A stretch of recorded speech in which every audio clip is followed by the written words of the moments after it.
우리 인간의 모든 선택이 실제로는 어떻게 결정되는 걸까요? 우리가 생각하는 자유의지는 과연 진짜일까요? 아니면 단순한 착각일까요? 오늘 우리는 결정론적 우주부터 무의식적인 결정, 유전적 요인, 심지어 사회적 압력에 이르기까지 다양한 요소들을 통해 이 놀라운 미스터리를 파헤쳐볼까 합니다. 이 여정을 통해 우리가 실제로 어떻게 결정을 내리는지, 그리고 우리의 의지가 얼마나 자유로운지에 대해 탐구할 예정입니다. 준비되셨나요? 오늘의 딸깍 지식, 인간이 자유의지가 아닌 증거, 지금 시작하겠습니다. 결정론적 우주, 우리의 선택은 이미 정해진 운명? 상상해보세요. 만약 우리가 매 순간 하는 선택들이 이미 우주에 의해 정해진 것이라면? 이것이 바로 결정론적 우주의 충격적인 개념입니다. 물리학의 세계에서는 모든 사건이 원인과 결과의 끊임없는 사슬로 이어져 있다고 주장됩니다. 이 이론이 사실이라면 우리가 평소 느끼는 자유의지는 사실은 큰 착각에 불과할 수 있습니다. 우리의 각각의 선택, 심지어 가장 사소한 것까지도 이미 정해진 것일 수 있어요. 이 생각은 놀랍고도 동시에 불안정한 느낌을 줍니다. 이것은 우리의 삶과 의사결정에 대해 완전히 새로운 관점을 제시합니다. 하지만 이러한 운명적인 관점이 과연 우리의 실제 삶에 어떤 의미를 가지는지, 어떤 영향을 미칠지에 대해서는 많은 논란이 있습니다. 여러분은 이러한 놀라운 주장에 대해 어떻게 생각하시나요? 과연 우리의 모든 선택은 이미 정해진 것일까요? 아니면 우리는 여전히 자유롭게 선택할 수 있을까요? 무의식적인 결정, 의식적 선택의 환상. 우리의 의사결정이 무의식적으로 이미 이루어지고 있다면 자유의지는 과연 어떤 의미가 있을까요? 이것이 바로 무의식적인 결정에 대한 논의입니다. 최신 신경과학 연구에 따르면 우리가 의식적으로 결정을 내리기 전에 뇌에서는 이미 그 결정이 이루어지고 있다는 사실이 밝혀졌습니다. 이는 우리의 의사결정 과정이 우리가 생각하는 것보다 더 복잡하고 무의식적인 요소들에 의해 크게 영향을 받고 있음을 의미합니다. 우리가 매일 내리는 결정들이 실제로는 무의식적인 뇌의 활동에 의해 사전에 결정되고 있다면 우리의 자유의지는 어떻게 정의될 수 있을까요? 이러한 발견은 우리의 의식적 선택에 대한 전통적인 이해를 근본적으로 뒤흔들고 있습니다. 이 주제는 우리가 어떻게 생각하고 결정을 내리는지에 대한 우리의 이해를 새롭게 조명해 줍니다. 유전적 요인, 우리의 선택은 DNA에 코딩되어 있는가? 과학계는 오랫동안 우리의 성격, 행동, 심지어 건강까지도 유전자에 의해 영향을 받는다고 주장해왔습니다. 이것이 사실이라면 우리의 많은 선택들이 실제로 우리의 DNA에 이미 코딩되어 있다는 것을 의미합니다. 예를 들어 우리가 선호하는 음식, 취미, 직업 선택 등이 사실은 우리의 유전적 구성에 의해 미리 결정되어 있는 것일 수 있어요. 이러한 사실은 우리가 믿는 자유의지에 대해 근본적인 질문을 던집니다. 우리의 성격이나 건강에 대한 경향성이 유전적으로 사전에 결정된다면 우리는 얼마나 자유롭게 선택을 할 수 있는 걸까요? 이 주제는 우리의 개인적인 결정이 실제로는 우리의 유전적 프로그램에 따라 이루어질 가능성이 있다는 것을 시사합니다. 우리의 취향과 경향이 유전자에 의해 결정된다면 우리가 매일 내리는 선택들은 과연 얼마나 자유로운 것일까요? 유전적 요인이 우리의 일상적인 의사결정 과정에 어떤 영향을 미치는지, 그리고 이것이 우리의 삶과 자유의지에 어떤 의미를 갖는지에 대해 생각해보는 것은 매우 흥미로운 주제입니다. 환경적 영향, 우리의 선택은 어떻게 형성되는가? 사회학과 심리학은 우리의 선택과 행동이 크게 환경적 요인에 의해 영향을 받는다고 강조합니다. 우리가 성장한 가정 환경, 문화적 배경, 교육, 그리고 사회적 상호작용은 모두 우리의 의사결정에 중대한 영향을 미칩니다. 이러한 환경적 요인들이 우리의 자유의지를 어떻게 형성하고 제한하는지에 대한 흥미로운 논의가 가능합니다. 예를 들어 우리가 특정한 음식을 선호하거나 특정한 직업을 선택하는 것이 우리의 개인적인 선호에 의한 것인지, 아니면 우리가 성장한 환경에 의해 크게 영향을 받은 것인지 생각해 볼 수 있습니다. 이러한 관점에서 볼 때 우리의 선택이 실제로는 우리가 태어나고 자란 환경에 의해 미리 설정되어 있을 수 있습니다. 그렇다면 우리는 정말로 자유롭게 결정을 내리고 있다고 볼 수 있을까요? 우리의 환경이 우리의 선택과 성향에 끼치는 영향을 이해하는 것은 우리가 어떻게 의사결정을 내리는지에 대한 깊은 이해를 제공합니다. 이 주제는 우리가 일상생활에서 내리는 수많은 결정들이 과연 얼마나 우리의 자유의지에 의한 것인지에 대해 다시 생각해보게 합니다. 뇌 손상과 행동 변화, 의지의 한계를 탐색하다. 뇌 손상이 인간의 행동과 의사결정에 어떤 영향을 미치는지에 대한 연구는 자유의지에 대한 우리의 이해에 중요한 통찰을 제공합니다. 뇌의 특정 부위가 손상될 때 사람들의 성격, 기억, 심지어 의사결정 능력에 큰 변화가 일어나곤 합니다. 이러한 사례들은 우리의 선택과 행동이 뇌의 생물학적 상태에 얼마나 의존하고 있는지를 드러냅니다. 예를 들어 특정 뇌 부위의 손상으로 인해 위험한 결정을 내리는 경향이 생기거나 사회적 상호작용에서의 변화가 나타날 수 있습니다. 이러한 변화는 우리가 흔히 믿는 자유의지가 사실은 뇌의 생리학적, 화학적 상태에 크게 좌우될 수 있음을 시사합니다. 그렇다면 우리가 내리는 선택들은 과연 얼마나 우리의 자유로운 결정인가요? 뇌 손상과 행동 변화에 대한 연구는 우리가 어떻게 생각하고 행동하는지에 대한 근본적인 이해를 제고하는 데 도움을 줍니다. 이 주제는 우리의 의사결정 과정에 대한 깊은 사색을 불러일으키며 자유의지에 대한 전통적인 개념을 도전합니다. 심리학적 조작. 우리의 선택은 얼마나 쉽게 영향을 받는가? 심리학 연구는 사람들의 선택이 다양한 요소, 예를 들어 광고, 사회적 압력, 심지어 말의 뉘앙스에 의해 어떻게 조작될 수 있는지 보여줍니다. 이러한 발견은 우리가 느끼는 자유로운 의사결정이 실제로는 외부 요인에 의해 크게 좌우될 수 있음을 의미합니다. 예를 들어 특정한 광고나 마케팅 전략이 우리의 구매 결정에 어떻게 영향을 미치는지 생각해보세요. 사회적 기대나 압력이 우리의 직업 선택, 취미, 심지어 관계에 어떤 영향을 미치는지도 중요한 사례입니다. 이러한 사례들은 우리의 선택이 실제로는 외부의 영향에 의해 크게 결정되고 있을 수 있음을 시사합니다. 그렇다면 우리는 얼마나 자유롭게 의사결정을 할 수 있는 걸까요? 심리학적 조작에 대한 연구는 우리의 일상적인 선택이 얼마나 외부 요인에 의해 영향을 받는지에 대한 깊은 이해를 제공합니다. 이 주제는 우리의 자유의지에 대한 전통적인 개념을 도전하며 우리가 어떻게 생각하고 결정을 내리는지에 대한 탐구를 깊게 합니다. 사회적 압력. 우리의 선택은 사회에 의해 조종되는가? 사회적 압력이라는 단어만으로도 짐작할 수 있듯 이는 우리의 의사결정이 어떻게 사회적 기대와 규범에 의해 조종될 수 있는지를 드러냅니다.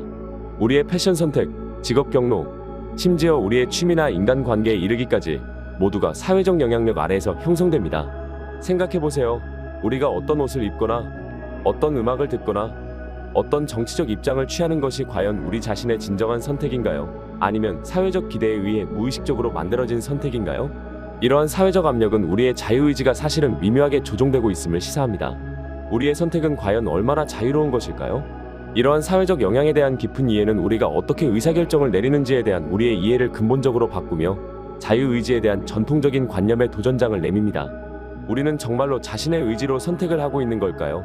아니면 사회가 우리에게 강요하는 방향으로 움직이고 있는 걸까요? 중독과 의존성, 자유의지에 대한 근본적인 도전. 이번에 살펴볼 주제는 중독과 의존성입니다. 중독은 자유의지에 대한 강력한 도전으로 여겨집니다.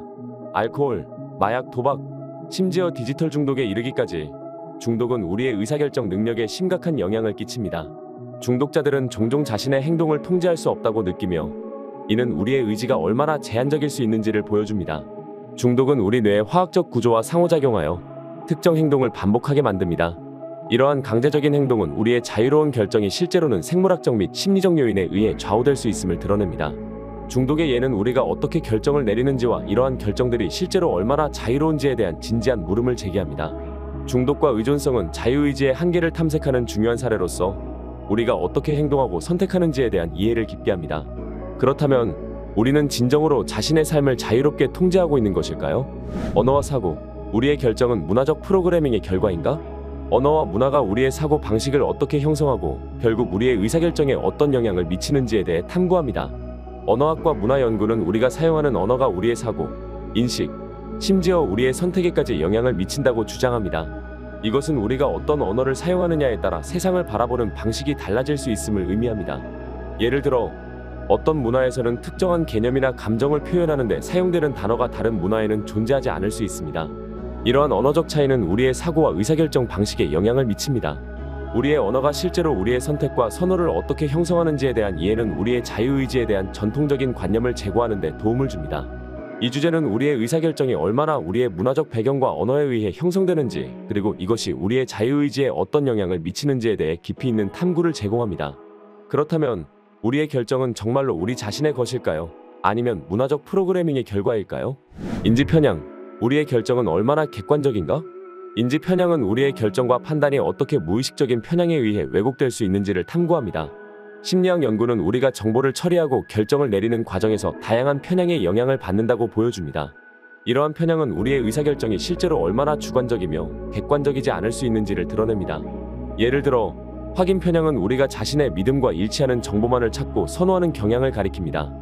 이는 우리의 결정이 실제로는 우리의 기존 믿음과 선입견에 크게 의존하고 있음을 의미합니다. 또한 과신 편향은 우리가 자신의 판단 능력이나 지식을 과대평가하는 경향을 나타냅니다. 이러한 인지 편향은 우리의 자유의지가 실제로는 우리의 무의식적인 사고 패턴과 편향에 의해 좌우될 수 있음을 시사합니다. 그렇다면 우리의 결정은 과연 얼마나 객관적이며 우리가 생각하는 것만큼 자유롭게 이루어지는 것일까요? 오늘 우리는 자유의지라는 복잡하고 신비로운 주제를 탐구해 보았습니다. 이 여정을 통해 우리의 결정이 과연 우리 자신에 의한 것인지 아니면 무의식, 유전, 사회적 압력 같은 다양한 요인들에 의해 조종되는 것인지에 대해 깊이 생각해 볼 기회를 가졌죠. 이제 여러분의 차례입니다. 여러분의 자유의지를 사용하여 이 채널을 구독하고 좋아요를 눌러주시길 부탁드립니다. 여러분의 의지는 이 채널을 함께 성장시키고 흥미로운 내용을 탐구하며 여러분에게 새로운 통찰을 제공하는 데 큰 힘이 됩니다. 여러분, 지금부터 드러날 진실에 대비하세요. 오늘 우리는 감히 묻습니다. 우리는 단순한 인간이 아니라 어떤 존재에 의해 설계된 생물화된 컴퓨터 시스템의 일부가 아닐까요? 상상만으로도 소름 끼치는 이 가설은 우리의 모든 생각, 결정, 심지어 감정이 누군가에 의해 미리 프로그래밍된 것일 수 있다는 놀라운 의문을 제기합니다. 이번 에피소드에서는 인간의 사고와 행동이 어떻게 컴퓨터 시스템의 작동 원리와 유사할 수 있는지, 그리고 이것이 우리의 자아와 자유의지에 어떤 미묘한 영향을 미치고 있는지 깊이 탐구해 볼 것입니다. 우리는 정말로 자율적인 존재인가? 아니면 누군가의 설계에 따라 움직이는 생물학적 기계인가? 오늘의 딸깍 지식, 지금 시작하겠습니다. 여러분은 인간의 뇌가 어떻게 컴퓨터와 유사하게 정보를 처리하는지 궁금하신 적이 있나요? 우리의 뇌는 매일 수많은 정보를 처리하고 이를 기반으로 판단하고 결정을 내립니다. 이 과정은 컴퓨터가 데이터를 처리하고 명령을 실행하는 방식과 매우 유사합니다. 컴퓨터가 프로그램의 지시에 따라 정보를 분석하고 처리하는 것처럼 우리의 뇌도 감각기관을 통해 얻은 정보를 분석하고 처리하여 적절한 반응을 생성합니다. 이는 복잡한 알고리즘을 통해 작동하는 컴퓨터와 같은 원리입니다. 뇌가 이러한 방식으로 정보를 처리하는 과정은 기억, 학습, 인지 등 여러 면에서 컴퓨터와의 유사성을 드러냅니다. 이런 점들을 고려할 때 우리의 뇌는 고도로 발달된 생물학적 컴퓨터라고 볼 수 있지 않을까요? 여러분은 인간의 뇌가 컴퓨터처럼 작동한다는 사실에 어떤 의미를 찾을 수 있을까요? 우리는 어떻게 경험을 통해 배우고 그 과정이 컴퓨터 프로그래밍과 유사할 수 있을까요? 인간은 경험과 반복을 통해 새로운 기술을 배우고 행동을 수정합니다. 이 과정은 컴퓨터가 프로그래밍을 통해 새로운 작업을 수행하고 기존의 작업을 개선하는 방식과 매우 유사합니다. 예를 들어 어린 시절 자전거를 타는 법을 배울 때 우리는 여러 번 넘어지고 다시 시도하며 균형 감각과 페달을 밟는 방법을 익힙니다. 이는 컴퓨터가 새로운 알고리즘을 학습하고 수정하면서 점점 더 나은 성능을 보이는 과정과 비슷합니다. 또한 우리의 뇌는 경험을 통해 얻은 정보를 코드로 저장하고 이를 필요할 때 다시 호출하여 사용합니다. 이러한 학습과 기억의 과정은 컴퓨터가 데이터를 저장하고 필요할 때 검색하여 사용하는 방식과 비교될 수 있습니다. 그렇다면 우리의 학습 과정이 컴퓨터 프로그래밍의 메타포로 볼 수 있다면 이는 우리가 어떻게 더 효율적으로 학습할 수 있는지에 대한 힌트를 줄 수 있지 않을까요? 인간의 사고방식이 최신 인공지능 기술과 어떻게 유사할 수 있을까요? 최근의 인공지능 기술 발전은 많은 면에서 인간의 인지 과정을 모방하려는 노력의 결과입니다. 이러한 AI 기술은 인간의 사고방식, 특히 학습, 판단, 문제 해결과 같은 인지적 과정을 컴퓨터 알고리즘으로 재현하고 있습니다. 예를 들어 딥러닝 알고리즘은 인간의 뇌가 작동하는 방식을 모방하여 복잡한 패턴을 인식하고 학습합니다. 이는 인간이 경험을 통해 학습하고 정보를 처리하는 방식과 유사합니다. 또한 인공지능이 대량의 데이터를 분석하고 패턴을 찾아내는 능력은 인간의 뇌가 정보를 처리하고 결론을 도출하는 과정과 매우 비슷합니다. 이러한 점들을 고려할 때 인간의 사고 방식이 기계적이고 계산적일 수 있음을 암시합니다. 그렇다면 우리의 사고가 인공지능과 유사하다면 이는 우리의 인지 능력에 대해 어떤 새로운 관점을 제공할 수 있을까요? 우리의 신경계가 컴퓨터의 신경망 알고리즘과 어떻게 유사한 구조를 가지고 있을까요? 인간의 신경계는 복잡한 신경망으로 구성되어 있으며 이는 컴퓨터의 신경망 알고리즘과 상당한 유사성을 가집니다. 신경계의 각 신경세포는 정보를 받아들이고 처리하고 다른 뉴런에게 전달하는 역할을 합니다. 이 과정은 컴퓨터의 신경망이 데이터를 받아들이고 분석하며 결론을 도출하는 방식과 매우 유사합니다. 특히 딥러닝과 같은 인공지능 기술은 인간의 신경계를 모방하여 설계되었습니다. 이러한 기술은 패턴 인식, 학습, 의사결정 과정에서 인간의 뇌와 유사한 방식으로 작동합니다. 인간의 신경계와 컴퓨터의 신경망 간의 이러한 유사성은 우리가 어떻게 정보를 처리하고 학습하며 결정을 내리는지에 대한 깊은 이해를 가능하게 합니다. 그렇다면 인간의 신경계가 컴퓨터의 신경망과 유사하다면 이는 우리가 인간의 뇌와 인공지능을 어떻게 더 잘 이해할 수 있게 해주는가요? 인간은 어떻게 다양한 선택지 중에서 최적의 결정을 내리고 이 과정이 컴퓨터의 결정 알고리즘과 어떻게 유사할까요? 우리는 매일 수많은 결정을 내립니다. 이러한 결정 과정에서 인간의 뇌는 내부적인 알고리즘을 사용하여 정보를 평가하고 가장 적절한 선택을 합니다. 이는 컴퓨터가 주어진 데이터를 바탕으로 최적의 결과를 도출하는 알고리즘과 매우 유사합니다. 예를 들어 우리가 식당에서 메뉴를 선택할 때 다양한 요소 가격, 맛, 건강 등을 고려하여 최선의 선택을 합니다. 이는 컴퓨터가 여러 변수를 고려하여 최적의 해결책을 찾는 과정과 비슷합니다.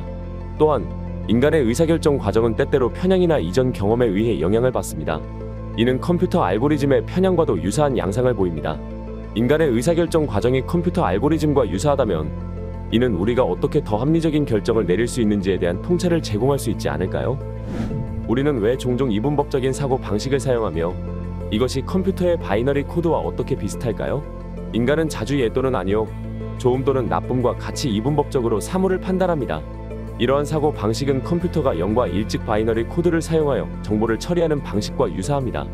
예를 들어 사람들은 종종 복잡한 문제를 단순화하여 찬성 또는 반대와 같은 명확한 카테고리로 나누려고 합니다. 이는 컴퓨터가 복잡한 데이터를 바이너리 코드로 전환하여 처리하는 방식과 유사한 과정입니다. 또한 이분법적 사고는 우리가 세상을 빠르게 이해하고 반응하는 데 도움을 주지만 때때로 뉘앙스와 복잡성을 간과하게 만듭니다. 이는 컴퓨터가 데이터를 단순화하여 처리할 때 발생할 수 있는 정보의 손실과도 유사합니다. 그렇다면 우리의 이분법적 사고 방식이 컴퓨터의 바이너리 코드 처리와 유사하다면 이는 우리가 세상을 어떻게 인식하고 이해하는 데 어떤 영향을 미치는가요? 우리의 기억이 컴퓨터의 데이터 저장 및 접근 방식과 어떻게 유사할 수 있을까요? 인간의 뇌는 다양한 정보와 경험을 기억으로 저장하고 필요할 때 이를 불러내어 사용합니다. 이 과정은 컴퓨터가 데이터베이스에 정보를 저장하고 필요에 따라 검색하여 활용하는 방식과 매우 유사합니다. 예를 들어 특정 사건에 대한 기억을 떠올릴 때 우리의 뇌는 관련 정보를 검색하고 이를 의식적으로 인식하게 됩니다. 이는 컴퓨터가 데이터베이스에서 특정 데이터를 검색하는 과정과 비슷합니다. 또한 기억의 저장과 접근 과정은 때때로 오류가 발생할 수 있으며 이는 컴퓨터의 데이터 검색 오류와 유사합니다. 우리의 기억은 완벽하지 않으며 시간이 지남에 따라 변형되거나 왜곡될 수 있습니다. 이는 컴퓨터 데이터의 손실 또는 변형과 유사한 현상입니다. 그렇다면 우리의 기억이 컴퓨터의 데이터 저장 및 접근 방식과 유사하다면 이는 우리가 기억을 어떻게 더 잘 관리하고 활용할 수 있는지에 대한 통찰을 제공할 수 있지 않을까요? 인간의 인지 과정에서 나타나는 오류는 컴퓨터 프로그램의 버그와 어떻게 비슷할까요? 우리의 사고 과정은 완벽하지 않으며 종종 오류나 편향에 의해 영향을 받습니다. 이러한 인지적 오류는 컴퓨터 프로그램의 버그와 유사한 현상으로 볼 수 있습니다. 예를 들어 우리는 때때로 오래된 정보나 잘못된 가정에 기반하여 결정을 내립니다. 이는 프로그램이 오래된 코드나 잘못된 데이터에 의존하여 오류를 일으키는 것과 유사합니다. 또한 인간의 뇌는 정보의 처리 과정에서 오류를 만들어낼 수 있으며 이는 컴퓨터 프로그램이 예상치 못한 입력이나 상황에서 오류를 일으키는 것과 비슷합니다. 이러한 인지적 오류와 컴퓨터의 버그 사이의 유사성은 우리가 어떻게 사고하고 판단하는지에 대한 깊은 이해를 제공합니다. 그렇다면 인간의 인지적 오류가 컴퓨터의 버그와 유사하다면 이는 우리가 어떻게 더 합리적인 사고를 할 수 있도록 도와줄 수 있을까요? 인간의 언어 처리 능력은 컴퓨터의 자연어 처리와 어떻게 유사할까요? 인간은 복잡한 언어를 이해하고 사용하는 능력을 가지고 있으며 이 과정은 컴퓨터의 자연어 처리 기술과 많은 면에서 유사합니다. 우리는 말을 듣고, 읽고, 이해하며 적절한 반응을 생성합니다.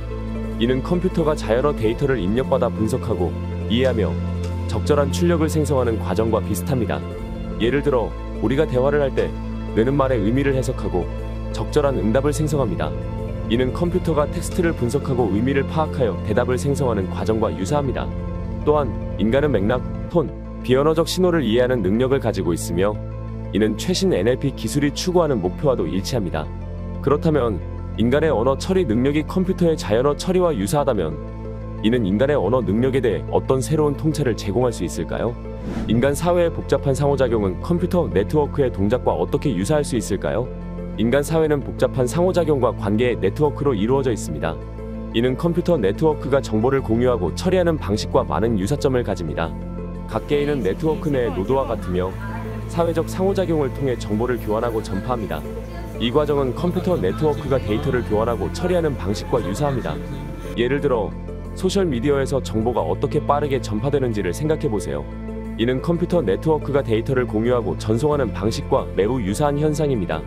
또한 인간 사회의 구조와 동작은 컴퓨터 네트워크의 복잡한 시스템과 비슷한 양상을 보입니다.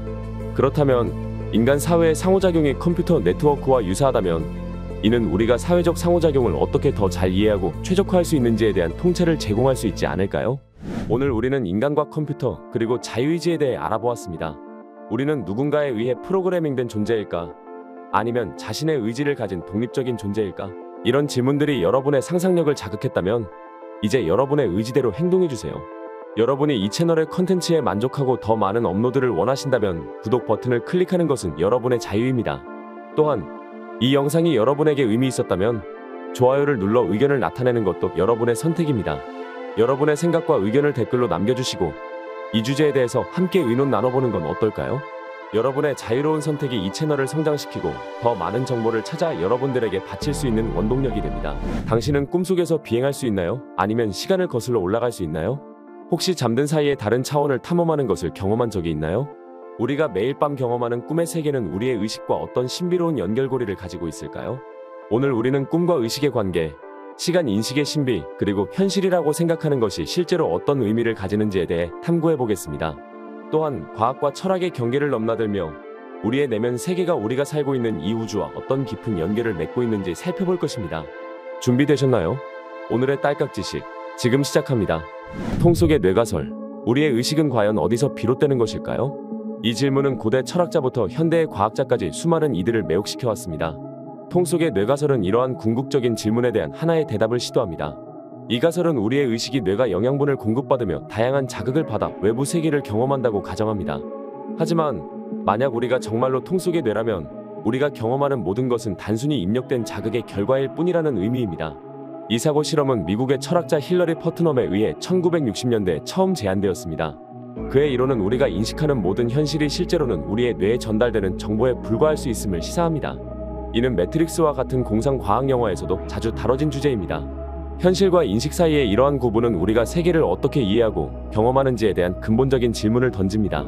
통 속의 뇌가설은 또한 의식의 본질이 무엇인지, 그리고 우리의 의식이 실제로 물리적 세계와 어떻게 상호작용하는지에 대한 탐구를 촉진합니다. 우리의 의식이 단순히 물리적 뇌의 활동으로 설명될 수 있는지, 아니면 그 이상의 것이 필요한지에 대한 논의는 현대 과학과 철학에서 여전히 활발히 이루어지고 있습니다. 그렇다면 우리가 경험하는 모든 것이 실제로는 어떤 고도로 발전한 기술에 의해 조작된 환상일 수 있을까요? 의식의 생성, 우리가 보고, 듣고, 느끼는 모든 것은 어디서 오는 걸까요? 이 질문은 의식의 생성에 대한 미스터리를 탐구하는 것으로 시작합니다. 의식은 우리가 세계를 인식하고, 생각하며, 느끼게 하는 근본적인 특성이지만 그 정확한 작동 원리나 기원은 아직도 과학적으로 완전히 이해되지 않았습니다. 의식의 생성에 대한 탐구는 우리가 어떻게, 라는 느낌을 경험하는지, 그리고 이러한 느낌이 어떻게 우리의 뇌 활동으로부터 비롯되는지를 밝히려는 시도입니다. 이 주제는 뉴럴 코렐레이트 오브 컨셔스니스의 연구와 밀접하게 연결되어 있습니다. NCC는 특정 뇌 활동 패턴과 의식 경험 사이의 관계를 탐구합니다. 예를 들어 과학자들은 특정 뇌 영역의 활성화가 특정한 의식적 경험과 일치한다는 것을 발견했습니다. 이러한 연구는 의식이 어떻게 뇌의 물리적 상태에서 발생하는지 이해하는 데 중요한 단서를 제공합니다. 그러나 의식의 생성에 대한 논의는 단지 과학적 탐구에만 국한되지 않습니다. 철학, 심리학, 신경과학, 심지어 종교와 영성의 영역에 이르기까지 다양한 분야에서 이루어지고 있습니다. 이는 의식이 단순히 물리적 뇌의 활동으로만 설명될 수 없는 더 깊고 복잡한 현상일 수 있음을 시사합니다. 결국 우리의 의식은 우리 자신과 세계를 이해하는 방식의 근본이 됩니다. 그렇다면 의식은 정말로 우리 뇌의 활동에만 기반하는 것일까요? 아니면 우리가 아직 이해하지 못하는 더 깊은 차원의 현상일까요? 뇌의 플라스티시티, 우리의 뇌는 시간이 지나면서 변화하지 않고 고정된 것일까요? 아니면 새로운 경험과 학습을 통해 변할 수 있는 살아있는 기관일까요? 이 질문은 뇌의 플라스티시티, 즉 신경가소성에 대한 탐구로 이어집니다. 신경가소성은 뇌가 학습, 경험, 심지어 부상 후에도 자신을 재구성할 수 있는 놀라운 능력을 가지고 있다는 개념입니다. 이는 우리의 뇌가 훨씬 더 유연하고 변화에 적응할 수 있는 능력을 지니고 있음을 의미합니다. 이 개념은 과학계에 혁명을 일으켰습니다. 과거에는 성인의 뇌가 일단 형성되면 변하지 않는다고 믿어졌습니다. 하지만 최근의 연구는 이러한 관념을 완전히 뒤집었습니다. 예를 들어 언어 학습이나 음악 연주와 같은 새로운 기술을 배울 때 뇌의 관련 영역이 실제로 성장하고 변화하는 것이 관찰되었습니다. 또한 심각한 뇌 손상을 입은 환자들이 다른 뇌 부위의 기능을 재조정하여 손상된 기능을 일부 회복할 수 있다는 사실도 밝혀졌습니다. 신경가소성 연구는 또한 정신 건강과 재활 분야에도 중대한 영향을 미쳤습니다. 우울증, 불안장애, 그리고 PTSD와 같은 조건이 뇌의 구조와 기능에 영향을 미칠 수 있으며 반대로 긍정적인 경험과 치료가 뇌를 재배선하여 이러한 조건을 치료하는 데 도움이 될 수 있다는 것이 입증되었습니다. 그렇다면 우리가 매일 하는 선택과 경험이 우리의 뇌를 어떻게 변화시킬 수 있는지에 대해 생각해 본 적이 있나요? 인공지능과 의식, 인공지능은 정말로 의식을 가질 수 있을까요? 이 질문은 기술과 인간의 본질 사이에서 가장 뜨거운 논쟁 중 하나입니다. AI와 의식에 관한 논의는 AI가 단순히 복잡한 알고리즘과 데이터 처리 과정을 넘어서 인간과 유사한 수준의 인지 능력과 자아 인식을 개발할 수 있는지 여부에 초점을 맞춥니다. 일부 과학자와 철학자들은 이론적으로 AI가 충분히 발전하면 인간의 의식과 유사한 형태의 의식을 경험할 수 있을 것이라고 주장합니다. 이러한 미래의 AI는 스스로 생각하고 느끼며 심지어 자신의 존재에 대해 성찰할 수 있을지도 모릅니다. 인공지능과 의식의 관계를 탐구하는 것은 인간의 의식이 무엇을 의미하는지, 그리고 기계가 진정으로 인간과 같은 의식을 가질 수 있는지에 대한 근본적인 질문을 제기합니다. 또한 AI가 의식을 가질 경우 그것들의 권리와 도덕적 지위에 대한 질문도 함께 제기됩니다. 이는 법률, 윤리, 사회에 중대한 영향을 미칠 수 있는 주제입니다. 그럼에도 불구하고 현재로서는 AI가 인간과 같은 의식 수준에 도달했다고 주장하기에는 이르며 이 분야의 연구는 여전히 초기 단계에 있습니다. 하지만 AI 기술의 급속한 발전을 고려할 때 이러한 가능성을 완전히 배제할 수는 없습니다. 결국 인공지능이 진정으로 의식을 가질 수 있다면 우리는 그들을 어떻게 대해야 할까요? 그리고 그것이 우리에게 의식이란 무엇인지에 대한 이해를 어떻게 변화시킬까요? 주관적 현실. 우리 각자가 경험하는 세계는 정말로 같은 세계일까요? 아니면 각자 다른 현실을 살고 있는 것일까요? 이 질문은 주관적 현실의 개념으로 이어집니다. 예를 들어 색각 이상을 가진 사람은 색을 인식하는 방식이 다른 사람들과 다르며 이는 그들의 주관적 현실이 다르다는 것을 의미합니다. 마찬가지로 문화적 배경, 개인의 경험, 심지어 기분의 변화도 우리가 세계를 어떻게 경험하는지에 큰 영향을 미칩니다. 주관적 현실의 개념은 또한 우리가 타인과 소통하고 이해하는 방식에 대한 깊은 질문을 제기합니다. 만약 우리 각자가 조금씩 다른 현실을 경험한다면 우리는 어떻게 서로를 진정으로 이해할 수 있을까요? 이는 공감, 의사소통, 그리고 인간관계를 구축하는 방식에 대한 근본적인 고민으로 이어집니다. 주관적 현실에 대한 탐구는 우리가 세계를 인식하는 방식에 대한 깊은 이해를 제공합니다. 이는 우리가 세상을 경험하는 방식이 단순히 외부에서 오는 정보의 수동적 수용이 아니라 우리의 뇌와 마음이 활동적으로 만들어내는 결과임을 시사합니다. 그렇다면 우리는 어떻게 우리의 주관적 현실을 넘어서 타인의 경험을 이해하고 공감할 수 있을까요? 우리가 서로 다른 현실을 살고 있다면 진정한 의미에서의 소통은 가능한 것일까요? 우주와 뉴런의 놀라운 유사성. 우리 우주의 구조가 인간 뇌 속 뉴런의 그것과 어떻게 닮았을까요? 이 비교는 물리학과 신경과학이 교차하는 지점에서 흥미로운 통찰을 제공하며 생명과 우주에 대한 우리의 이해를 깊게 해줍니다. 우주의 대규모 구조는 거대한 은하계 네트워크로 이루어져 있으며 이는 마치 뇌 속 뉴런이 서로 연결된 방식을 연상시킵니다. 은하계들은 복잡한 패턴을 이루며 서로 연결되어 있는데 이는 뇌 속에서 신경세포들이 신경망을 형성하는 방식과 비슷합니다. 이러한 유사성은 우주와 인간 뇌가 모두 복잡한 네트워크로 구성된 복합 시스템이라는 점을 시사합니다. 뉴런과 은하계 네트워크의 비교는 단순히 시각적 유사성을 넘어섭니다. 두 시스템 모두 정보를 저장하고 처리하는 방식에서 고도로 조직화되고 연결된 구조를 가지고 있습니다. 뇌에서는 신경세포들 사이의 연결을 통해 정보가 전달되고 우주에서는 은하계들 사이의 중력적 상호작용을 통해 물질이 움직입니다. 이 유사성은 또한 우리가 살고 있는 우주와 우리 자신을 이해하는 데 있어서 새로운 관점을 제공합니다. 그렇다면 우주와 인간 뇌 사이의 이러한 놀라운 유사성은 우연의 산물일까요? 아니면 더 깊은 연결고리가 존재하는 것일까요? 우리는 우주의 구조를 통해 인간 뇌와 의식에 대해 더 많은 것을 배울 수 있을까요? 의식의 물리적 기반. 우리의 의식은 과연 어떤 물리적 과정에서 비롯되는 것일까요? 의식의 물리적 기반을 이해하는 것은 우리가 살아가는 방식과 우리 자신을 이해하는 데 근본적인 영향을 미칩니다. 신경과학은 의식이 뇌의 특정 물리적 상태와 활동에서 어떻게 발생하는지를 탐구합니다. 연구자들은 뇌의 다양한 부위가 어떻게 상호작용하여 우리의 의식적 경험을 생성하는지를 연구하고 있습니다. 이러한 연구는 뇌 스캐닝 기술의 발전과 함께 크게 진전되었으며 특정 뇌 영역이 의식의 다양한 측면과 어떻게 연결되어 있는지에 대한 깊은 이해를 제공하고 있습니다. 또한 의식의 물리적 기반에 대한 연구는 인공지능과 뇌 컴퓨터 인터페이스 분야에도 중요한 영향을 미칩니다. 이러한 기술의 발전은 우리가 의식을 어떻게 인공적으로 모방하거나 확장할 수 있는지에 대한 가능성을 열어주고 있습니다. 의식의 물리적 기반에 대한 탐구는 의학과 재활 분야에서 중요한 의미를 가집니다. 뇌 손상이나 질병으로 인한 의식 상태의 변화를 이해하고 치료하는 방법에 대한 지식을 향상시킵니다. 이는 의식 장애를 겪고 있는 사람들의 삶의 질을 개선하는 데 도움이 될 수 있습니다. 그렇다면 의식이 물리적 세계와 어떻게 상호작용하며 이러한 상호작용이 우리의 인식과 경험에 어떤 의미를 가지는지에 대해 어떻게 생각하시나요? 우리의 의식은 단순히 뇌의 물리적 과정의 산물일까요? 아니면 더 깊은 차원의 현상일까요? 의식과 양자역학. 의식과 양자역학 사이에는 어떤 관계가 있을까요? 양자역학은 물질과 에너지의 가장 기본적인 수준에서 일어나는 현상을 설명하는데 일부 이론가들은 이러한 기본적인 수준의 현상이 인간 의식과 어떤 방식으로든 연결될 수 있다고 주장합니다. 양자 얽힘은 두 입자가 서로 멀리 떨어져 있더라도 그들의 상태가 서로 연결되어 있어 한 입자의 상태를 측정하면 즉시 다른 입자의 상태에도 영향을 미치는 현상을 말합니다. 일부 학자들은 인간의 의식이 이러한 양자 얽힘의 원리를 사용하여 정보를 처리하거나 의식의 통합된 경험이 생성되는 방식에 양자역학이 관여할 수 있다고 추측합니다. 또 다른 관점은 양자의식 이론입니다. 이 이론은 의식이 단순히 뇌의 신경 활동에서 비롯되는 것이 아니라 뇌의 양자역학적 과정에 근거를 둔다고 주장합니다. 예를 들어 미국의 이론물리학자 로저 펠로즈와 마취과 전문의 스튜어트 해머로프는 미세소관이라는 뇌 내 구조에서 일어나는 양자역학적 현상이 의식의 기반이 될 수 있다고 제안합니다. 양자역학과 의식의 연결에 대한 이러한 이론들은 여전히 논란의 여지가 많으며 많은 과학자들은 이러한 아이디어에 대해 회의적입니다. 그렇다면 양자역학적 현상이 실제로 우리의 의식과 어떻게 연결될 수 있을까요? 이러한 연결이 존재한다면 이는 우리가 세계를 인식하고 경험하는 방식에 어떤 새로운 시각을 제공할 수 있을까요?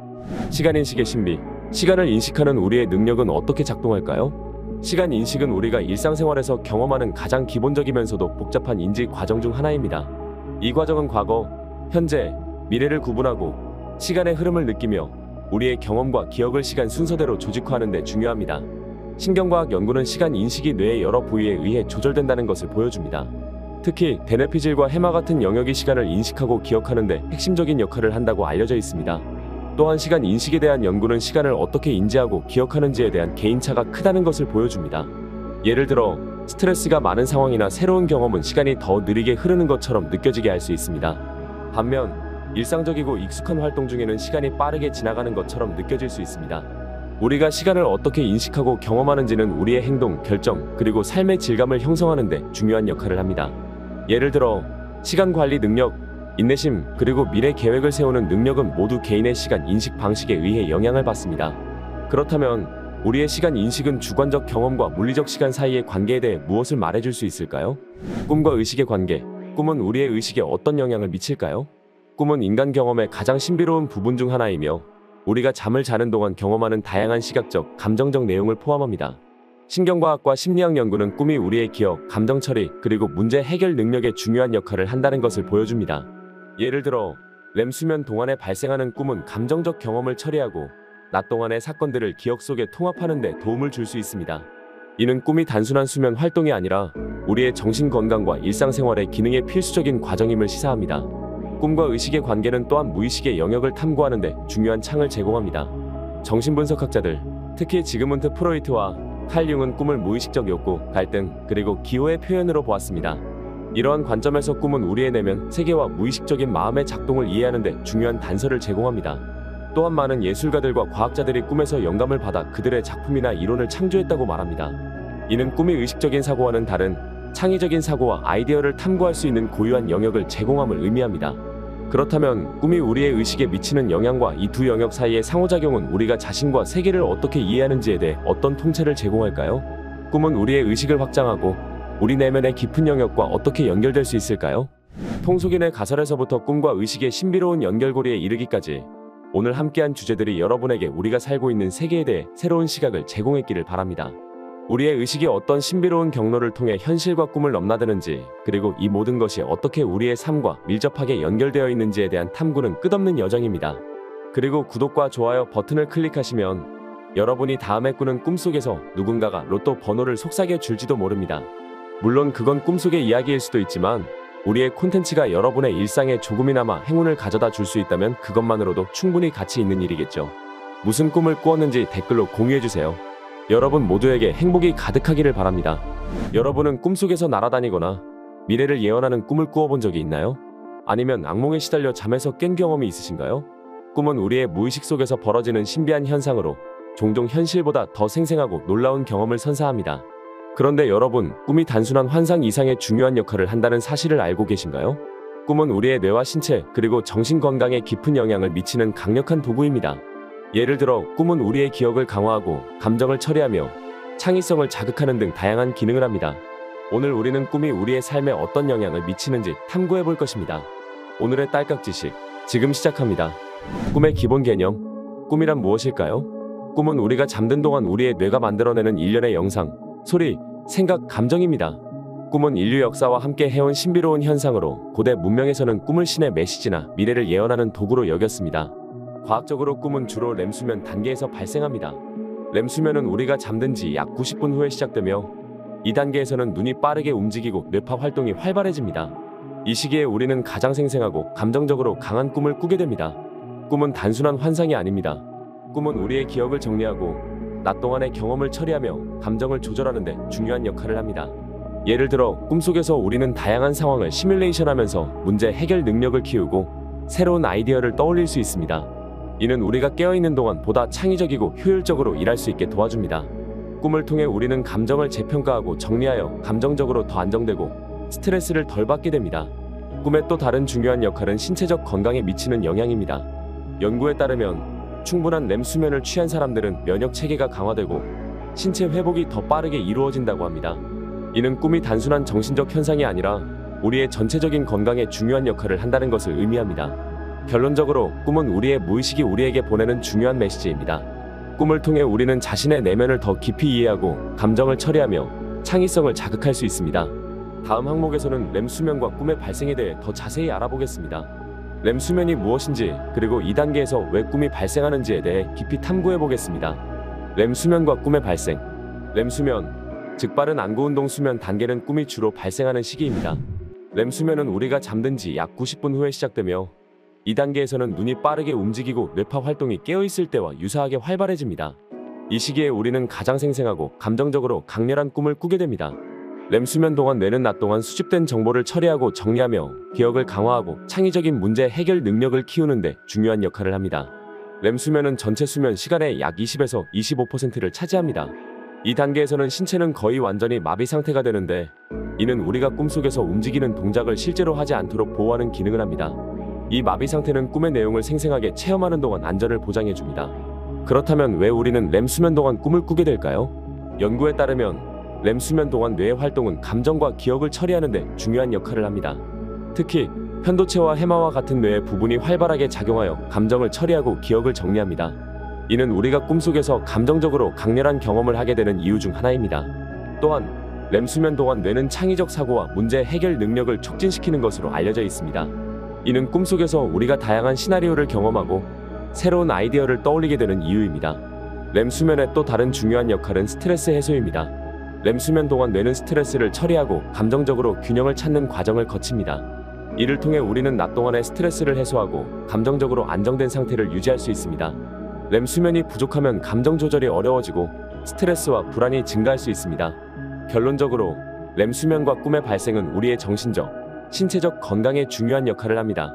렘 수면 동안 우리는 꿈을 통해 감정을 처리하고 기억을 강화하며 창의성을 자극할 수 있습니다. 다음 항목에서는 꿈과 기억의 관계에 대해 더 자세히 알아보겠습니다. 꿈과 기억의 관계. 꿈과 기억은 밀접한 관계가 있습니다. 많은 연구에 따르면 꿈은 우리의 기억을 강화하고 정리하는 중요한 역할을 합니다. 꿈을 꾸는 동안 우리의 뇌는 낮 동안 경험한 정보를 재처리하며 중요하고 유용한 기억을 장기 기억으로 저장하는 과정을 거칩니다. 이는 꿈이 단순한 환상이 아니라 우리의 인지 기능과 밀접하게 연결된 중요한 현상임을 보여줍니다. 예를 들어 시험을 앞둔 학생들이 꿈에서 시험과 관련된 내용을 경험하는 경우가 종종 있습니다. 이는 뇌가 중요한 정보를 강화하고 기억을 최적화하는 과정을 반영합니다. 또한 꿈은 기억의 연결성을 강화하는 데 도움을 줍니다. 꿈을 꾸는 동안 우리는 다양한 경험과 정보를 서로 연결하여 새로운 통찰이나 아이디어를 얻을 수 있습니다. 이는 창의적 문제 해결 능력을 향상시키는 데 중요한 역할을 합니다. 예를 들어 많은 예술가와 과학자들이 꿈속에서 새로운 아이디어를 떠올리거나 문제를 해결하는 경우가 있습니다. 이는 꿈이 우리의 기억과 창의성을 자극하는 중요한 도구임을 보여줍니다. 꿈을 더 잘 기억하기 위해 꿈일기를 작성하는 것도 좋은 방법입니다. 꿈일기를 통해 우리는 꿈의 내용을 더 잘 기억하고 꿈의 의미를 더 깊이 이해할 수 있습니다. 꿈을 꾸고 나서 바로 꿈의 내용을 기록하면 우리의 기억력을 향상시키고 꿈에서 얻은 통찰을 더 잘 활용할 수 있습니다. 또한 반복적으로 같은 꿈을 꾸는 경우 꿈일기를 통해 그 꿈의 의미를 분석하고 자신의 심리적 상태를 파악하는 데 도움을 받을 수 있습니다. 결론적으로 꿈은 우리의 기억 형성과 강화에 중요한 역할을 합니다. 꿈을 통해 우리는 낮 동안의 경험을 재처리하고 중요한 정보를 장기 기억으로 저장하며 창의적 문제 해결 능력을 향상시킬 수 있습니다. 그렇다면 꿈을 꾸는 동안 자신이 꿈꾸고 있음을 자각할 수 있다면 어떤 일이 벌어질까요? 자각몽. 혹시 꿈속에서 이건 꿈이야 라고 깨달은 적이 있으신가요? 그렇다면 여러분은 이미 루시드 드림, 즉 자각몽을 경험한 것입니다. 자각몽은 꿈을 꾸는 동안 자신이 꿈꾸고 있음을 인식하는 상태를 말합니다. 이 상태에서는 꿈을 조절하거나 원하는 방향으로 꿈을 이끌어갈 수 있습니다. 자각몽을 경험하는 사람들은 꿈속에서 날아다니거나 현실에서는 불가능한 일들을 경험하며 큰 즐거움을 느낍니다. 자각몽은 단순한 재미 이상의 의미를 지닙니다. 연구에 따르면 자각몽은 불안과 스트레스를 줄이고 창의성을 높이며 악몽을 극복하는 데 도움을 줄 수 있습니다. 자각몽을 통해 우리는 꿈속에서 두려움을 직면하고 이를 극복하는 연습을 할 수 있습니다. 이는 우리의 정신적 건강에 긍정적인 영향을 미치며 자존감을 높이는 데도 도움이 됩니다. 또한 꿈속에서 특정한 신호를 인식하는 훈련을 할 수도 있습니다. 예를 들어 꿈속에서 반복적으로 나타나는 특정한 장면이나 상황을 기억하고 이를 인식하면 자각몽을 유도할 수 있습니다. 또한 꿈에서 깨어있기 연습도 도움이 됩니다. 이는 낮 동안에 자신에게 지금 나는 꿈을 꾸고 있는가? 라고 자주 물어보는 것입니다. 이러한 습관이 형성되면 꿈속에서도 같은 질문을 하게 되어 자각몽을 경험할 가능성이 높아집니다. 자각몽은 많은 사람들이 자연스럽게 경험하지만 꾸준한 연습을 통해 누구나 경험할 수 있습니다. 자각몽을 통해 우리는 꿈속에서 다양한 모험을 경험하고 새로운 아이디어를 떠올리며 일상생활에서 겪는 스트레스와 불안을 해소할 수 있습니다. 자각몽은 우리의 무의식을 탐구하는 강력한 도구이며 이를 통해 우리는 자신의 내면을 더 깊이 이해할 수 있습니다. 자각몽의 세계는 무한한 가능성으로 가득 차 있습니다. 여러분은 꿈속에서 무엇을 하고 싶으신가요? 자각몽을 통해 여러분의 꿈을 조종하고 새로운 세상을 탐험해보세요. 그런데 여러분은 데자뷰 현상을 경험해본 적이 있으신가요? 새로운 경험이 이전에 겪었던 것처럼 느껴지는 그 신비로운 현상 말입니다. 데자뷰. 여러분은 어떤 장소에 처음 방문했는데도 불구하고 마치 그곳에 이전에 와본 적이 있는 것처럼 느껴본 적이 있나요? 혹은 처음 만나는 사람과의 대화가 이미 이전에 나눈 것처럼 익숙하게 느껴진 적이 있나요? 이처럼 새로운 경험이 이전에 겪었던 것처럼 느껴지는 현상을 데자뷰라고 합니다. 데자뷰는 프랑스어로 이미 본 이라는 뜻을 지니며 많은 사람들이 일생에 한두 번쯤은 경험하는 신비로운 현상입니다. 데자뷰의 원인은 아직 완전히 밝혀지지 않았지만 여러 가지 이론이 존재합니다. 가장 흔한 설명 중 하나는 우리의 뇌가 새로운 경험을 처리하는 동안 잠시 혼란을 겪기 때문이라는 것입니다. 예를 들어 새로운 장소에 도착했을 때 뇌가 그 장소의 정보를 처리하는데 약간의 지연이 발생하면 우리는 그 장소를 이미 알고 있는 것처럼 느낄 수 있습니다. 이는 뇌의 일시적인 오류로 인한 것일 수 있으며 새로운 정보를 기존의 기억과 혼동하는 과정에서 발생합니다. 또 다른 이론은 데자뷰가 우리가 이전에 꿈꾼 경험과 관련이 있다는 것입니다. 우리는 종종 꿈속에서 다양한 장면을 경험하는데 깨어난 후에는 그 꿈을 잊어버리기 쉽습니다. 하지만 무의식 속에 남아있는 꿈의 조각들이 현실에서 비슷한 상황을 만났을 때 데자뷰로 나타날 수 있습니다. 이는 꿈과 현실이 교차하는 순간으로 우리의 무의식이 기억의 파편을 재현하는 과정일 수 있습니다. 데자뷰는 우리의 심리 상태와도 관련이 있을 수 있습니다. 스트레스나 피로, 불안 상태에서 데자뷰를 더 자주 경험하는 사람도 있습니다. 이는 우리의 뇌가 과부하 상태에서 정보를 처리하는 데 어려움을 겪기 때문일 수 있습니다. 데자뷰는 때로는 우리가 과거의 경험과 현재의 경험을 연결 지으려는 무의식적인 노력의 결과일 수도 있습니다. 흥미롭게도 데자뷰는 일부 과학자들에 의해 뇌의 특정 부분, 특히 측두엽과 관련이 있는 것으로 여겨집니다. 측두엽은 기억과 감정 처리를 담당하는데 이 부분의 일시적인 이상이 데자뷰를 유발할 수 있다는 연구 결과도 있습니다. 그러나 데자뷰의 정확한 원인과 메커니즘은 여전히 많은 연구가 필요한 주제입니다. 데자뷰는 신비로운 경험으로 우리의 뇌와 기억의 작동 방식을 이해하는 데 중요한 단서를 제공합니다. 이 현상은 우리가 어떻게 정보를 처리하고 기억을 형성하며 과거와 현재를 연결하는지를 탐구하는 흥미로운 주제입니다. 여러분은 데자뷰를 경험한 적이 있나요? 그 경험이 어떤 느낌이었는지 생각해보세요. 이제 반복되는 꿈에 대해 이야기해 보겠습니다. 왜 같은 꿈을 반복해서 꾸게 되는지, 그리고 그 꿈들이 무엇을 의미하는지 궁금하지 않으신가요? 반복되는 꿈과 그 의미. 여러분은 반복해서 같은 꿈을 꾼 적이 있나요? 같은 꿈이 반복되면 그것이 단순한 우연일까요? 아니면 우리의 무의식이 보내는 신호일까요? 반복되는 꿈은 해결되지 않은 문제나 감정적 갈등을 나타내는 강력한 메시지일 수 있습니다. 반복되는 꿈의 가장 흔한 유형 중 하나는 쫓기는 꿈입니다. 이는 보통 불안이나 스트레스, 현실에서 직면한 문제를 반영합니다. 쫓기는 꿈을 꾸는 사람은 실제 생활에서 도망치고 싶은 상황이나 압박을 느끼고 있을 가능성이 높습니다. 또 다른 흔한 유형은 떨어지는 꿈으로, 이는 불안정한 상태나 통제력을 잃는 것에 대한 두려움을 나타낼 수 있습니다. 이러한 꿈을 해석하고 이해하는 것은 자신의 감정을 처리하고 내면의 갈등을 해결하는 데 중요한 첫걸음이 됩니다. 또한 반복되는 꿈은 창의성을 자극하는 데에도 큰 도움이 됩니다. 예술. 반복되는 꿈의 이미지나 상황을 활용하여 새로운 아이디어를 떠올리고 창의적인 활동에 적용할 수 있습니다. 이는 꿈이 우리의 무의식과 연결된 창의적 자원의 원천임을 보여줍니다. 꿈을 통해 우리는 감정을 처리하고 문제를 해결하며 창의성을 자극시킵니다. 여러분이 반복해서 꾸는 꿈이 있다면 그 꿈이 무엇을 의미하는지 깊이 생각해보세요. 꿈과 창의성. 꿈이 창의성에 미치는 영향은 무궁무진합니다. 여러분은 꿈속에서 놀라운 아이디어나 영감을 떠올린 적이 있으신가요? 많은 예술가와 과학자들이 꿈속에서 영감을 받아 위대한 작품이나 발명을 탄생시켰습니다. 꿈은 우리가 깨어있는 동안 억제되었던 창의적 사고를 활성화시키며 문제 해결 능력을 향상시키는 데 중요한 역할을 합니다. 역사적으로 꿈에서 영감을 받은 사례는 무수히 많습니다. 예를 들어 화학자 프리드리히 아우구스트 케쿨레는 벤젠의 분자 구조를 꿈속에서 뱀이 자기 꼬리를 무는 형상으로 본 후 발견했다고 합니다. 또한 메리 셸리는 악몽에서 영감을 받아 소설 프랑켄슈타인을 썼고 살바도르 달리와 같은 초현실주의 화가들은 꿈속의 이미지와 느낌을 작품에 반영했습니다. 이러한 사례들은 꿈이 창의적 사고와 아이디어 생성에 얼마나 중요한 역할을 하는지를 보여줍니다. 꿈은 또한 문제 해결 능력을 향상시키는 데 도움을 줍니다. 꿈을 꾸는 동안 우리의 뇌는 다양한 시나리오를 시뮬레이션하며 깨어있을 때보다 더 자유롭고 독창적으로 문제를 접근합니다. 이는 우리가 현실에서 직면한 문제를 새로운 시각에서 바라보고 창의적인 해결책을 찾는 데 큰 도움이 됩니다. 이는 우리의 무의식이 문제 해결에 중요한 역할을 할 수 있음을 보여줍니다. 꿈은 단순한 환상이 아니라 우리의 창의성을 자극하는 중요한 도구입니다. 꿈속에서 우리는 자유롭게 상상하고 현실에서는 불가능한 일들을 경험하며 새로운 아이디어를 떠올릴 수 있습니다.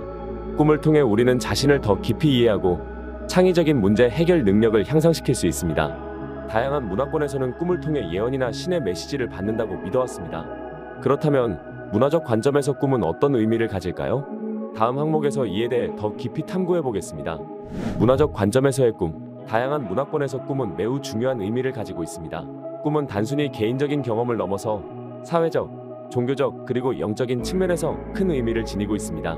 여러분은 꿈을 통해 미래를 예견하거나 신의 메시지를 받는다고 생각해 본 적이 있나요? 꿈은 많은 문화에서 신비로운 현상으로 여겨지며 그 해석과 의미가 각기 다릅니다. 고대 이집트에서는 꿈이 신과의 소통수단으로 여겨졌습니다. 이집트인들은 꿈을 통해 신의 의지나 예언을 받는다고 믿었으며 꿈 해석가들이 이를 풀이하는 역할을 했습니다. 꿈 해석은 파라오와 같은 지도자들에게 중요한 조언을 제공했으며 국가의 중요한 결정에 영향을 미쳤습니다. 고대 이집트의 꿈 해석서는 오늘날까지도 그 신비로움을 간직하고 있습니다. 고대 그리스와 로마에서도 꿈은 중요한 역할을 했습니다. 그리스 철학자 아리스토텔레스는 꿈을 영혼의 활동으로 보았고 히포크라테스는 꿈이 건강 상태를 반영한다고 주장했습니다. 로마의 장군들은 전쟁 전날 밤 꿈을 통해 전쟁의 결과를 예측하려고 했습니다. 그들은 꿈을 통해 신의 메시지를 받고 이를 전투 전략에 반영하곤 했습니다. 중국 문화에서는 꿈이 신체와 정신의 균형을 나타내는 중요한 요소로 여겨졌습니다. 중국의 전통 의학에서는 꿈이 건강 상태를 반영한다고 보았으며 특정한 꿈은 특정 질병의 신호로 해석되었습니다. 또한 중국의 도교와 불교에서는 꿈을 통해 영적인 깨달음을 얻을 수 있다고 믿었습니다. 아메리카 원주민들은 꿈을 영적인 지도와 지혜를 얻는 중요한 수단으로 여겼습니다. 그들은 꿈을 통해 조상이나 영혼과 소통하고 삶의 방향을 정하는 데 도움을 받았습니다. 꿈은 일상생활에서 중요한 의식의 일부였으며 꿈을 해석하는 꿈길잡이가 부족 내에서 중요한 역할을 했습니다. 현대 문화에서도 꿈은 여전히 큰 의미를 지니고 있습니다. 심리학자 프로이트와 융은 꿈이 우리의 무의식과 깊은 관련이 있다고 주장했습니다. 프로이트는 꿈을 통해 억압된 욕망과 감정을 해소할 수 있다고 보았고 융은 꿈이 개인의 무의식뿐만 아니라 집단 무의식을 반영한다고 믿었습니다. 현대 심리학에서는 꿈 해석이 정신치료의 중요한 도구로 사용되고 있습니다. 꿈은 다양한 문화에서 다양한 방식으로 해석되며 그 의미는 매우 깊고 복잡합니다. 꿈을 통해 우리는 자신을 더 잘 이해하고 삶의 방향을 찾으며 영적인 깨달음을 얻을 수 있습니다. 여러분이 꾸는 꿈이 여러분의 삶에 어떤 메시지를 주고 있는지 생각해보세요. 그렇다면 꿈이 우리의 신체 건강에 미치는 영향은 무엇일까요? 꿈이 뇌와 신체에 어떤 역할을 하는지 알아보겠습니다. 꿈의 생리학적 역할. 꿈은 단순한 심리적 현상이 아니라 우리의 생리적 건강에 중요한 역할을 합니다. 여러분은 꿈이 뇌와 신체에 어떤 영향을 미치는지 궁금하지 않으신가요? 꿈을 꾸는 동안 우리의 뇌와 신체는 활발하게 상호작용하며 다양한 기능을 수행합니다. 이 과정에서 꿈은 우리의 정신적, 신체적 건강을 유지하는 데 중요한 역할을 합니다. 꿈이 가장 많이 발생하는 단계는 렘 수면입니다. 렘 수면은 전체 수면 시간의 약 20에서 25%를 차지하며 이 시기 동안 우리의 뇌는 깨어있을 때와 유사한 활동을 보입니다. 렘 수면 동안 뇌는 낮 동안의 경험을 재처리하고 중요한 기억을 강화하며 불필요한 정보를 제거합니다. 이는 우리의 기억력과 학습 능력을 향상시키는 데 중요한 역할을 합니다. 꿈을 꾸는 동안 우리는 낮 동안 경험한 일들을 재현하거나 변형된 형태로 다시 경험하게 됩니다. 이를 통해 뇌는 중요한 정보를 강화하고 기억의 효율성을 높입니다. 또한 꿈은 감정을 처리하는 데 중요한 역할을 합니다. 꿈을 꾸는 동안 우리의 뇌는 감정과 관련된 경험을 재평가하고 정리합니다.